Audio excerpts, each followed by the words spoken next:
So good evening, and thank you again for joining us for 2016 Global Orphan Relief Gala. It's our first one and hopefully not our last. Again, thanks for spending a couple hours with us this evening. I want to make a few announcements and then I'll get rolling. Just back here on the table, in the back, we've got pictures of our kids primarily. Certainly we'd love for you to have one of these things in your home. I think some of the tables have some pictures of centerpieces. And if that's something that you'd like, certainly you can buy those and take them home. We also have some children. There's 7 children on this table that we need child sponsorships for. And so we're highlighting these children tonight. Certainly, if we run out of kids to sponsor, we have other kids in queue, but we brought 7 profiles with us tonight. And tonight only, you sponsor a child at whatever level, and you get a free pie. So I don't know if that's a draw. Well, good for you. I like pie myself. So who knows? All right. Any other announcements, board members, you can think of before I roll here? So why I wanted to talk with you about this is I wanted to talk to you a little bit about the vision of our movement. We started back in 2005. I felt that God had called me to serve orphans, and what I did, I didn't know how. My wife encouraged me, of course. Where is my wife? Okay. And so she encouraged me, and I didn't know exactly what to do, but we ended up, our first year, that 2005 Christmas, we ended up in an orphanage in Juarez, Mexico, serving about 20 children with Christmas. Shortly after, about 2 months, I went with an African Zambian pastor who I'd met late in 2005 and went to Zambia to see how they're serving orphans there. So that's kind of how we got started, just one step at a time. But what we've done as a board, we came together in August of 2014, and we decided that God was calling us to serve 1,440 orphans on a monthly basis. So that might not seem a lot when there are over 100 million orphans in the world, but for a movement that's all volunteer, that's a big number. And we were at 60, so we weren't even 10% of the way to this 1,440. So I believe that there's a great deal of urgency in what we do. I oftentimes get asked by people, wow, you must really feel great about what you've accomplished with Global Orphan Relief. And though I do feel blessed that I've been able to be involved, and many of you that are here tonight have been involved as supporters of this movement, I'm far more burdened by all those children out there that still need our help. Today there are children dying. I mean, I want this to be a celebration, but we have to be realistic in that there are new opportunities to save children. There are new opportunities for each of us to get involved and to save more children. I mean, these folks, these children are innocent victims, and we get to advocate on their behalf, and that's quite an honor.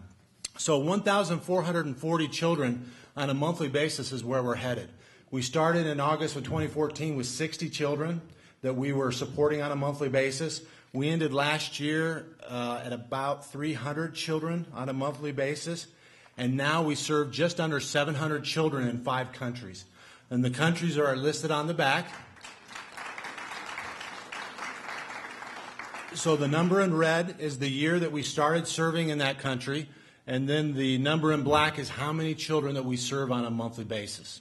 So we appreciate, again, those who have supported us to get this far. We appreciate that. And we know that there are incredible things that we can do on the behalf of orphans. So our story, a journey of faith. My wife and I were blessed with our 4th child back in 2005. And for whatever reason, through a myriad of circumstances, we lost our child.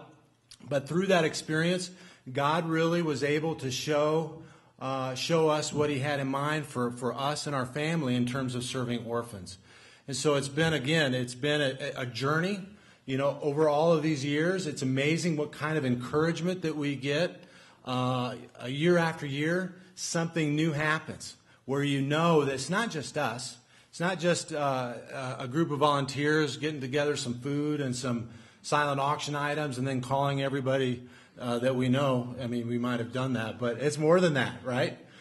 God really shows up on the behalf of his children. And tonight, Some of you, again, have been involved for a while, or maybe tonight is your first exposure to Global Orphan Relief. Well, our paths have crossed, and now our story has something in common, and thank you for joining us tonight again. So our history, as a movement, we are constantly stepping out in obedience to what God presents to us. So today we have $105,000 in unfunded commitments for 2016. We're serving 300 children in South Sudan. I mean, these kids, without us, they wouldn't even be getting the one meal a day that they're getting now. And so, that's not necessarily an accomplishment, but at least it's something. It's nutrition. It gets the child to school, and that's important. So, but this year, again, we've gone out in Kenya.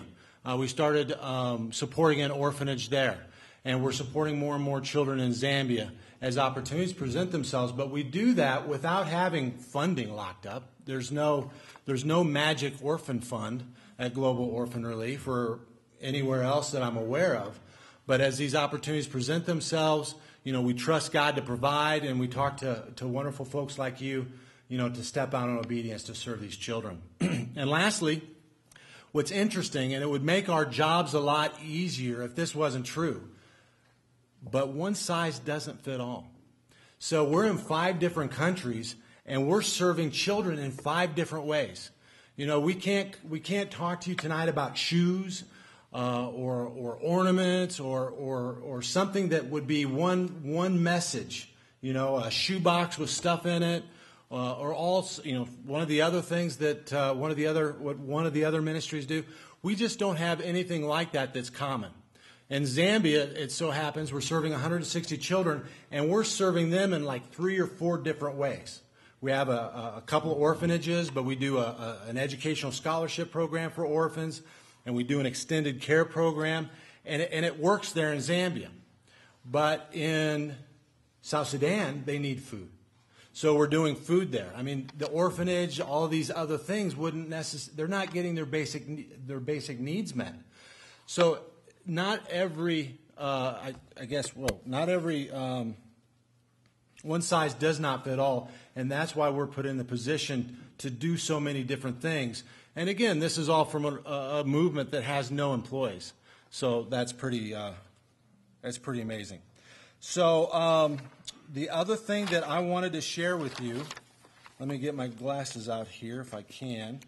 We went to Zambia last year, and we're supporting a little over 100 children, I think, in a educational scholarship program there. Here we go. And so we were at one of the schools, and the head boy was one of the kids that we were sponsoring there, and he wrote this letter and read it to the student body and read it to us as guests. So this is a speech given by Ben Bwala, thanking Mr. and Mrs. Jones and his partners, Global Orphan Relief, for financial and material help to vulnerable pupils in Nangombe School. My name is Benny Bwala, the school head boy. May I recognize Mr. and Mrs. Jones and Partners from America, Global Orphan Relief, the head teacher, the deputy head, all the teachers, and last but not least, my fellow pupils. In short, all protocol observed. This guy's going to be a president or something. It's pretty amazing. All right. I don't even write like this. All right.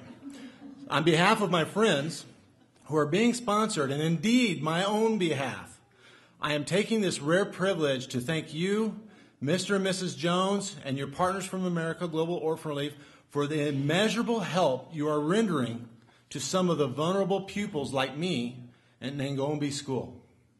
Call it immeasurable because you are securing a good future for us by educating us. Thank you so much. Only God will bless you fully for this good work. You have planted an imperishable seed in us, which is a seed to help others.